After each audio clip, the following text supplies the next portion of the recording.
දවස් 45න් කොමස් වලට ඒකක්.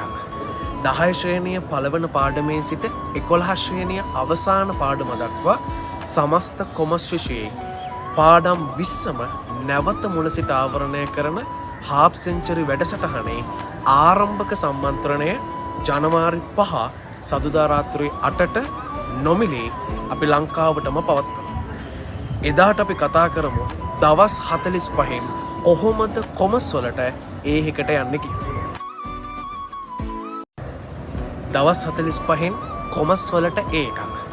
10 ශ්‍රේණිය පළවන පාඩමේ සිට 11 ශ්‍රේණිය අවසාන පාඩම දක්වා සමස්ත කොමස් විෂයේ පාඩම් 20ම නැවත මුල සිට ආවරණය කරන හාෆ් සෙන්චරි වැඩසටහනේ ආරම්භක සම්මන්ත්‍රණය ජනවාරි 5 සදුදා රාත්‍රී 8ට නොමිලේ අපි ලංකාවටම පවත්වනවා. එදාට අපි කතා කරමු දවස් 45න් කොහොමද කොමස් වලට ඒහෙකට යන්නේ කියලා.